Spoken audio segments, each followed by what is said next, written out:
Tesavuf i izvor tesaufa jeste u Kur'anu. A ako ćemo još da se vratimo unazad, onda moramo od prvog čovjeka Adama alejhi salatu vesselama da korijenje potražimo. Adam alejhi salatu vesselam nakon dolaska na ovu planetu, na zemlju, počastovanu jednu planetu za čovjeka, došao je da se očisti od onoga što je na jedan način bio zaprljan svojim nehatom i prevarom šeitana ili đavola. Na ovaj svijet je došao da bi se očistio. Zato jedno od svojih imena koje još nosi mimo Adema alejhi salatu vesselam nosi Safiullah, onaj koji se čisti. A nauka o tesaufu, nauka o tarikatu jeste upravo ta nauka koja se bavi čišćenjem kroz čišćenje sa unutarnjom spoznajom. Tesauf ima svoje temelje i znanje i zvanje u samome Kur'anu azimut šanu, a ta nauka o tesaufu zove se ilmu ledun, unutarnja spoznaja. Kroz to čišćenje, kroz taj vid razmišljanja, treba da bude zastupljeno i čišćenje i razmišljanje, Allah dželešanuhu daje određenim ljudima koji su sposobni da nose to znanje, daje im to znanje. Zato kuranski drugi vid vekur rabbi zidni ilma, gdje Allah dželešanuhu o tome govori, znači Jarab moli dova koja se upućuje da se poveća znanje. Ali znanja ima više vrsta. Jedno od suštinskih znanja jeste ovo ilmu ledun ili znanje s kojim se tesauf bavi. Terminologija tesaufa je arapskog porijekla koja je danas u svijetu itekako poznata. Neko to zove misticizam, neko zove tesauf, ali kuranska terminologija jeste ilmu ledun. I ona je specifična, data svakome čovjeku jer je to spona uma, srca i duše. A spona može da bude ako je čovjek čist. A čišćenje se postiže kroz zikr i kroz rad i razmišljanje.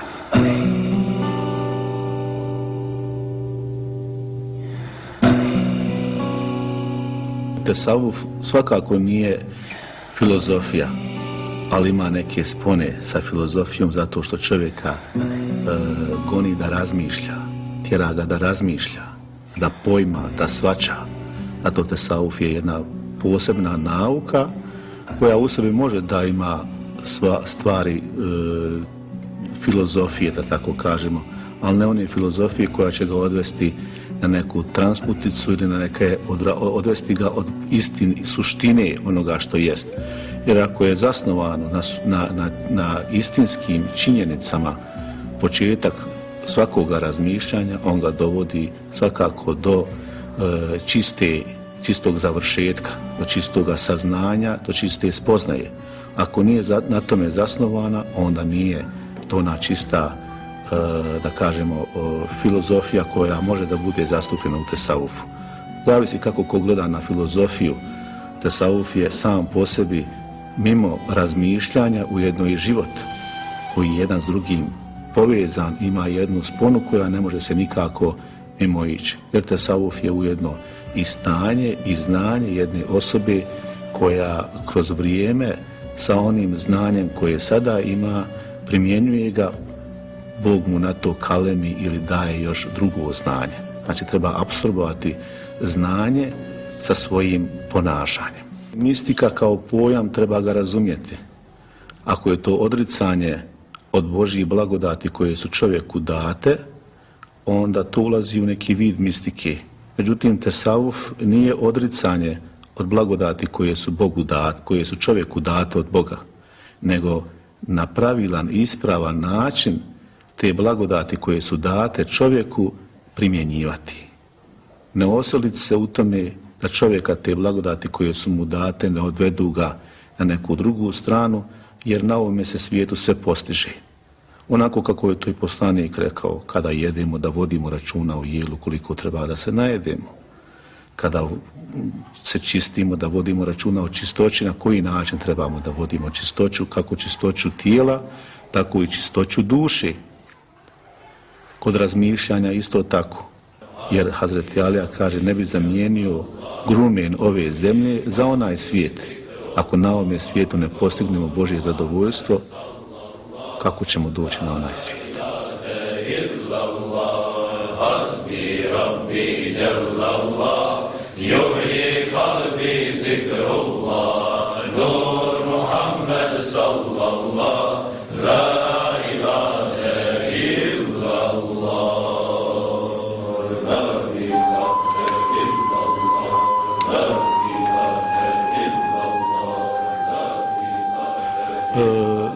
Zikir je kuranska isto tako riječ, znači Kur'an o tome govori i Kur'an Azimušan koliko u godini ima dana, toliko u Kur'an Azimušanu se ta riječ spominje.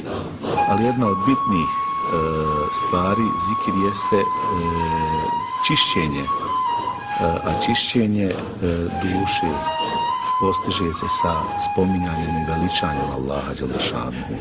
Na koji način? Prvo sa spominjanjem njegovih imena, a onda kroz spominjanje i razmišljanje. To je suština zikra. Kada se spominjanje, znači slavljenje i veličanje Allaha Đelešanuhu spoji sa razumijevanjem i razmišljanjem. Onda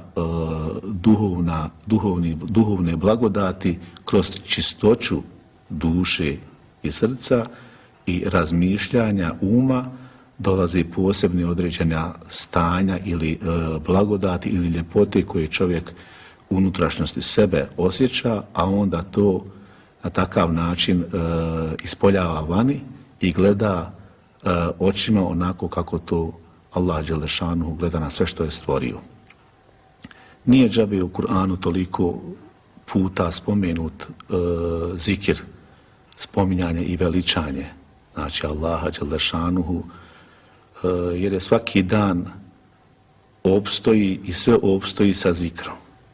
Ono što nema zikra, što ne spominje, ne veliča Allaha Đelešanuhu, ne može imati ni života. I sve je u pokretu. U pokretu je i beričet, tako isto i zikir je iz pokreta. I pokret je u zikiru. Jedno s drugim kad se spoji, onda i život ima i blagostanje i ljepota. A spominjanje je vezano itekako za ljubav prema onome kome čovjek žudi. A čovjek žudi za onim odakle je došao, da se ponovo njemu vrati, ali da na ovome svijetu čista obraza može da hoda, da se očisti, da bi mogao čist. Mi se faktički na ovome svijetu čistimo da bi mogli čista obraza tijela i duše doći pred uzvišenog Allaha Đelešanu. I to je zikir. Normalno svaki čovjek imamo ibadete, imamo zikre. Zikir. Normalno svaki čovjek imamo ibadete, imamo zikre. Nije neka velika razlika između ibadeta i zikra, ali nijanse postoji. Ima ono što je čovjek zadužen da mora da radi i da obavlja te ibadete kao što je namaz, zekat, hadž, post, a zikir je dodatno mimo toga što čovjek dobrovoljno radi u ime Allaha Đelešanuhu, ono što je čovjeku potrebno. Zato možete vidjeti kod sufija, kod derviša koji se bave istinskim tim čišćenjem zikrom, možete vidjeti njihova čela kako su svijetla, njihovi osmijeh koji su na licu, drugčije oči kako svijetle, kako iz njih zrači neka pozitivna, kako danas kažu, energija ili pozitivnost iz njih kako zrači, to se na tim osobama može da primijeti. Zato zikir ima svoje posebna vremena kada se spominje Allah Đelešanu, kada se slavi, a ujedno kako ti individualni zikrovi koji postoje i zajednički, znači grupni ti zikrovi postoje. Grupni zikrovi su tekijama kroz vidove kretanja, kako u namazu postoji kretnje i ruknovi, što bi rekli za ispravnost namaza, tako isto ruknovi i kretnje moraju i trebaju da postoje radi boljeg osjećaja toga zikra. Kad kažemo namaz sala se zove na arapskom, znači Kur'an tako govori, namaz je kod nas perzijska riječ, znači približavanje Allahu dželešanu. Približavanje Allahu dželešanuhu jeste kroz sala. A da bi se čovjek približio, mora se očistiti. Tako da je spona zikira i namaza neodvojiva. Mora biti jedna drugom popraćena da bi i to približavanje bilo u potpunosti. Zikir ima imamo zikir srca, zikir duše, zikir tijela, zikir jezika, zikir uma. To su sad sve faze kroz koje čovjek može da prolazi. Međutim, zikir duše je najspecifičniji zikir kada je čovjek potpuno predat Allahu dželešanuhu, kada gleda onako kako to Allah dželešanuhu gleda na sve što je stvorio, da bi to čovjek postigao mora se baviti sobom.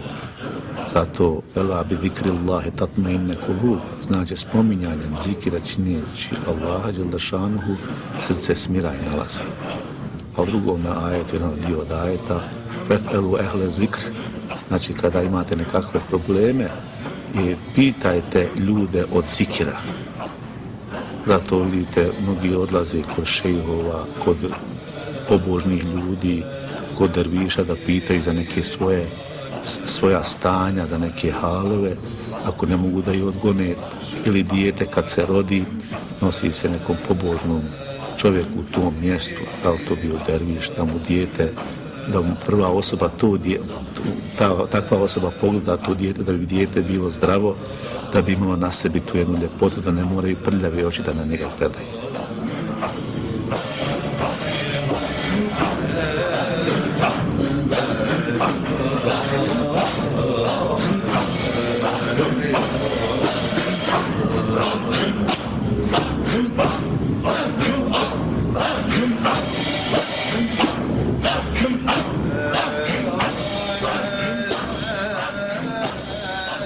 Svakako da prema uslovima, prostorima i mjestima i mentalitetu naroda i ljudi koji žive u tim određenim prostorima, velikani, šejhovi ili pirovi su prilagođavali prema mentalitetu ljudi određene kretnje koje bi daleko više pomogle ljudima da što brže i efikasnije osjete i zikir, a zikir je svakako u tarikatu zastupen, tarikat je svakako u tesaufu, tako da je to jedno s drugim povezano. Tako da su te primjene, kad vidite kod Nakšibendija pretežno imate individualni zikir, kao što smo već rekli, i imate grupni zikir, individualni, ono što treba čovjek dnevno da prouči da bi dušu nahranio. Kao god nam je dovoljno dnevno jednom da jedemo, tako nam je dovoljno za one koji žude da se očiste ili da posvijete jedan određeni vremenski period iz svoga života ili dnevni taj period da ga posvijete Allahu i sebi. Tako to je jedna hrana koja odgovara duši i srci, tako isto i tijelo zahtjeva da jednom dnevno jede da bi se moglo da održi. Treba i duši i srcu tijelo, hrana da to održava se preko zikira. Tako da to je taj individualni zikir koji čovjek obavlja pretežno u samoći, najbolje je obavljati to u sehurska doba, kada na jedan način ljudi spavaju, u dubokom su snu, ustati kada priroda na jedan način posebno ima kada vjetrovi posebno cvrku ptica i tako dalje, kompletna priroda kada u tom periodu na jedan poseban način ima svoje zvukove ili, ja to kažem, slavi Allaha dželešanu, da se čovjek pridruži tome. To je taj individualni zikir koji kod svakoga ko je derviš svakako treba da obavi toku dana.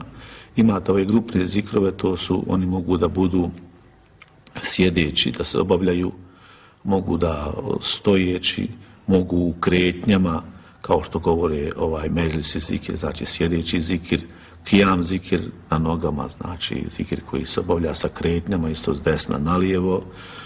Onda imamo devran, to jeste kretanje u samome zikru. Sema, kao što je zastupljen kod Mevlevija, iz inspiracije kretanja planeta oko svoje ose i sunčevog sistema na takav način. Sve je to jedan vid kosmos na koji način se kreće kroz to svoje kretanje, slavi Allaha dželdašanuhu, jer samo na takav način može da opstoji. Iz tih simbola ili iz tog kretanja koji postoji uzete su određene stvari, pa i ljudi primjenjuju da se uklope u tu kosmosku kretanje i slavljenja Allaha dželdašanuhu.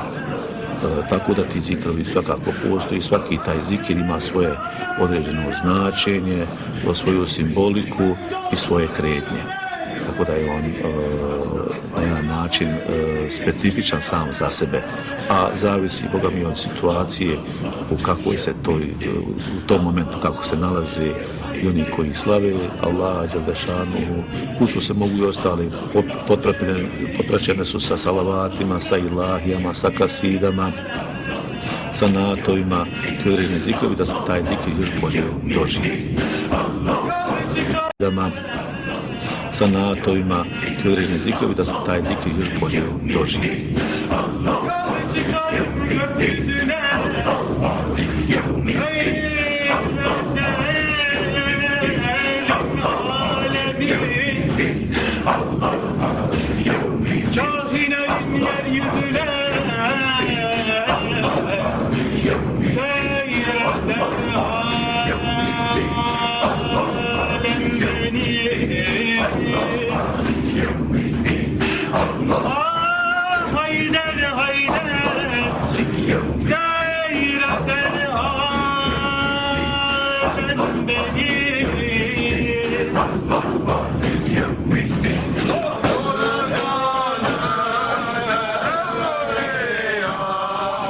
Šejh je učitelj.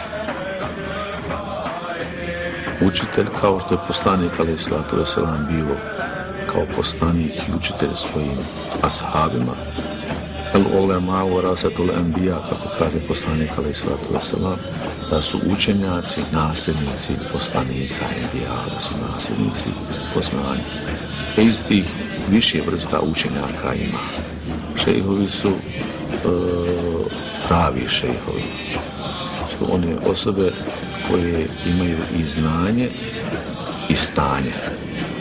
Znači i hal i znanje, koje mogu drugi ljude da podučavaju i znanjem, a da ih prate sa njihovim stanjem koje imaju kroz nauku.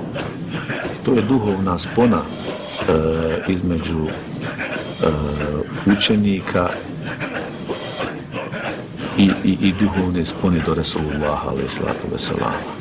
Znači učitelj je taj jedan koji čovjeka upućuje, kao što mi imamo u školama učitelja koji đaka uči kako treba da se ponaša, ne znam, i ostali već koji su predmeti zastupeni, tako isto i šejih svog učenika ili derviša uči kako treba ljepotu i bareta da osjeti, gdje treba da se ispravi, koje su mu greške, pa na njegovim greškama, koliko god sam derviš radi na sebi, da mu šejih pomogne da što bolje i uspješnije prođe kroz te faze odgoja, duhovnog tog odgoja. To je sejri suluka, kako se zove. Pa taj sejri suluk ima pošto duša ima svojih 7 stepenova uzdizanja, treba čovjek da prođe da bi došao da se iskristalizira, da bude savršena osoba u moralu, u ahlaku, u ponašanju, u odnosu prema svemu.